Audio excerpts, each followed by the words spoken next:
everybody. Welcome to Monday Morning Must Knows. My name is Merlin Rothfeld, and here are several things to pay attention to for the upcoming trading week. Now, on a market note, boy, NASDAQ, S&P breaking through to all-time highs. Glory, glory, hallelujah. It's amazing, but we still have the Dow to break those all-time highs. You have the Russell kind of lagging there a little bit. And there's this blue sky territory belief that some of my colleagues in the past talked about, which was when you break through to all-time highs and you look at the left of that chart, there's nothing ever throughout the course of history. A lot of times you get nice big runs because where's that supply zone? Where's that overhead supply?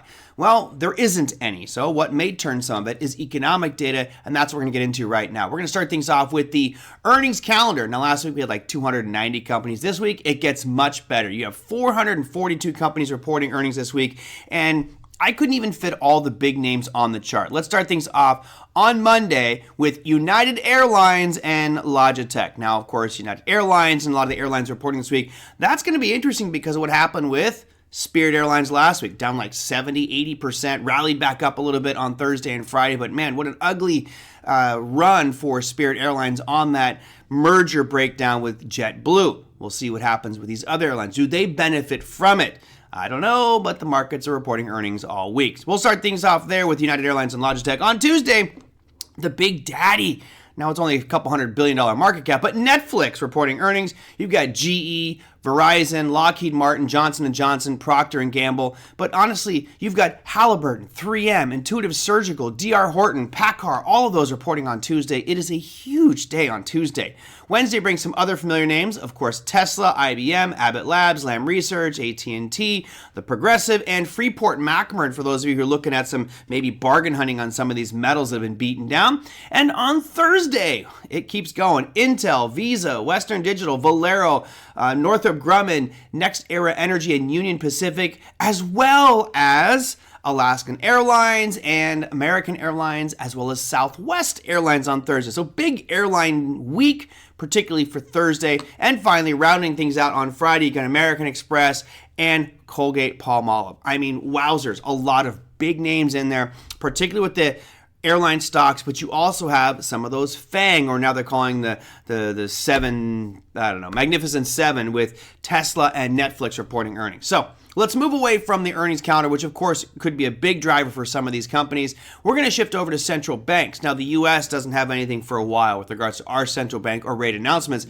but we look around the world and there are many markets that do have some major announcements coming.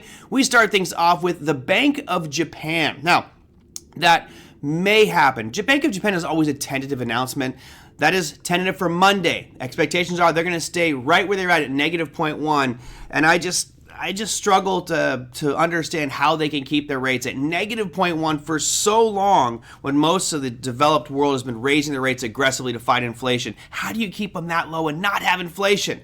Mystery that hopefully will get solved with some history book down the road. On the heels of that, that's on Monday. On Wednesday at 9:45 Eastern Time, the Bank of Canada is coming out with their announcement. They are expected to stay right where they're at also 5%.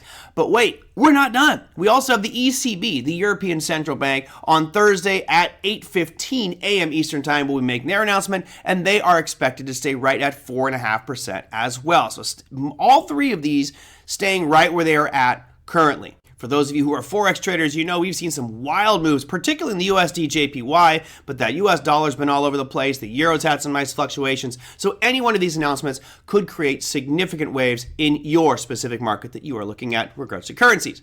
Okay, now let's move on from currencies to services and manufacturing data, bringing it back. I know we've got a lot to talk about, particularly on one day of the week. That's going to be on Monday. On Monday, you have from all over the world services and manufacturing numbers coming out. First one we're going to see is from France at 3:15 a.m. Eastern Time. Second one, right after that at 3:30 is going to be Germany, followed up by the EU at 4 a.m. Eastern Time, England at 4:30, and then the US coming out with their numbers at 9:45 a.m. Now, I always emphasize this point that these aren't the catalyst that's going to just vault markets higher or lower, but it does give a sense as to how those economies are performing. Are we seeing expansion or are we seeing contraction? And that gives us clues as to how GDP might turn out, how retail sales numbers might turn out. And that could in turn impact those economies, the businesses, and you can see how this domino effect goes. So not the most critical, but certainly an important one which may lead to other more important factors such as GDP, gross domestic product growth, which is our next topic. talking point. On Thursday at 8:30 a.m. Eastern Time, we get the advanced GDP. That's the first one of the three reports. Remember, you have advanced, preliminary, and final. Now, notice on the hard red edge of your chart here, you can see the most recent reading was 4.9%. Okay, 4.9% annualized GDP. That's not bad. It kind of looks in line with some of those numbers you see back into 2001, 2002, all through there.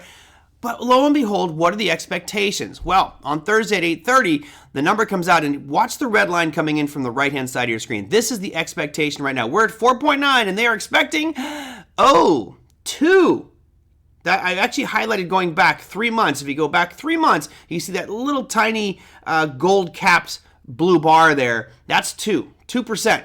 So the advanced GDP showing a significant decline, or at least the expectations are a significant decline in GDP quarter over quarter. So we'll keep an eye on how that one rolls out. Bottom line, lots of announcements this week, tons of pieces of information which could add dramatic volatility to your markets. And again, all-time highs kicking off Monday for the NASDAQ and the S&P. We'll see if that continues. That, my friends, is your Monday Morning Must-Knows. We'll see you next week.